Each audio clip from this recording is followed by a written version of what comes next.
Hey guys, so sorry I didn't get around to making the video yesterday. I got home pretty late, but we're going to be showing you how to jailbreak 4.3.2 with an iPod Touch 4th generation right here. So this works for all the new devices besides the iPad 2, and a big note that this is tethered and you'll have to boot up your device with your computer every time it turns off. That's a big downside, and we'll be updating you, and you can click on the screen if there is an annotation to the untethered version. So yeah, don't be worried if your device isn't turning on after it gets turned off. You didn't do something wrong. You just have to plug it in and run a simple utility that we'll be showing you at the end of this video. But what you're going to need for this is you're going to need to go to the dev team website and download Red Snow RC12 for Mac. And this also works on the PC, Mac and PC. Both these will be in a post in the description, so you can quickly download both Red Snow and the Restore firmware. Yeah, so you can go ahead and click on the link down in the description to be directed to all the download links. And then you're also going to need the 4.3.1 firmware for your respective device, because Red Snow has not been updated to process the 4.3.2 firmware, but there was not enough updates so that Red Snow will still be able to jailbreak 4.3.2 without untethering it. So you're going to open up Red Snow here and find the 4.3.1 for the respective device. We're using an iPod Touch 4th generation, so we'll be using this firmware. And we'll be showing you how to get the firmware for your device in the post. It's really simple, just a simple download, and you'll be ready to start. And this screen will show for like 15 or 20 seconds, and then it'll say IPSW successfully identified, and you can click next. And you get a little progress bar here. This shouldn't last too long. And once it's finished, you will get to the screen that allows you to choose some special options. The simplest way is to just go through and hit install Cydia. You can also do enable battery percentage if you want to. I personally like that. But yeah, we're just going to be doing the simple options right now. And go ahead and click next. And now it tells you to turn your device off. You don't actually have to turn it off, but it's just good to follow the directions that it has here. And the next step is going to be putting it into DFU mode, and we'll be summarizing that. If you already know how to, then just get ready to do that.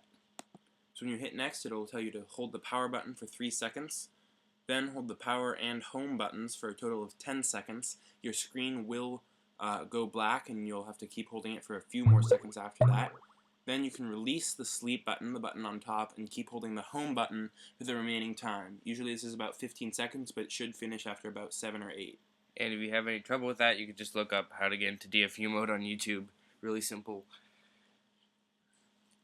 So now you get these quick little progress bars. Your device is probably going to be flashing the screen saying like downloading jailbreak data or something like that. And then it'll say done on here, and you'll have a bunch of white text on a black screen flashing on your device. This process of starting up after the jailbreak takes place entirely on your device, so you can go ahead and disconnect it now. And it can take around 10 minutes. It's sort of a long process. It can take longer or shorter. The shortest time, if you want it to take the least time, make sure you start with a clean restore. But that, once again, that's not necessary. And then you'll get the pineapple walking along the road, and it'll say moving applications, and it will stay stuck at this screen for a little bit, but once again, don't worry, this is totally normal. And you'll have the progress bar that, after it's done with moving applications, will speed right along. And everything goes by itself. You don't have to do anything, and we'll be back once it's been jailbroken. Make sure to note that your device may not turn on, and that's okay, because you're going to have to follow the next step before it'll actually work. So the final stage of the jailbreaking has now finished, and you will now be in one of two situations. Either your device will be stuck in a boot loop where it just shows the Apple logo, shuts down, tries to start up again, or you'll be able to boot fully into the OS, but Cydia will be a white icon that doesn't respond. So either way, the next step is going to be showing you how to fix this and get your device working with a jailbreak. So you're going to close and open Red Snow again, and you're going to go through the first step like you did before, selecting 4.3.1 for the respective device, waiting for that.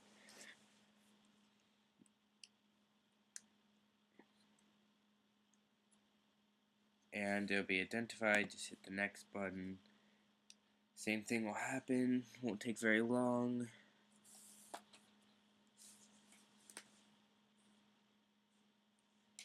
And now you get to this screen again. So instead of installing Cydia and enabling battery percentage, what you're going to do is just go down and select the second from the bottom, just boot tethered right now. And what this will do will help you boot your device into a tethered state where Cydia should then be working. So go ahead and hit next. And once again, you'll be putting it into DFU mode, so follow the directions on the screen, and we'll be summarizing them as it goes along. So you can go ahead and power off your device at this point, and once it's off, you can hit next, and you'll hold the top button for 3 seconds, then hold both buttons for 10 seconds. Your screen will light up at first, and then about like 7 seconds in, it'll go black, and you should just keep holding it for a few more seconds. Then you can release the top power button and continue holding the home button. This step lasts for about 15 seconds, but it should move on to the next section about 7 seconds in. So now, once again, it goes through the process of exploiting it, but it doesn't have to upload the jailbreak data or anything. It just waits for the reboot and then boots tethered. You have a pineapple as a boot logo. Everything will be fine, hopefully. And so this doesn't take ridiculously long, usually about the same time as a normal startup, probably a little bit longer, just because it has to process everything. But once it does, we'll be coming back, and you should have a fully working Cydia. So I personally love Redstone because it's one of the simplest jailbreaks, even when it is a tethered version. If you have any problems, just leave a comment down in the comment section below, and we'll try to help you with it. So our device just restarted, and we're going ahead and checking. Cydia is a working icon, and if it says initializing file system, then you know you did it, or preparing file system, then you know you did it correctly, and everything is going to work. So that's all we have for now. Once again, if you have any problems, leave a comment down in the comment section below, and check out the post down below for all links. And we'll be making a video on the untethered version, so make sure to subscribe to get updated when this will be fully working and you'll be able to restart your device.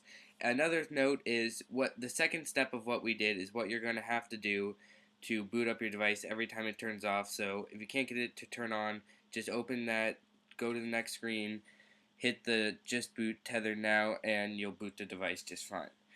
If that doesn't work, you can always restore and your device will not break or anything. But that's pretty much it for this video, and we'll see you guys later.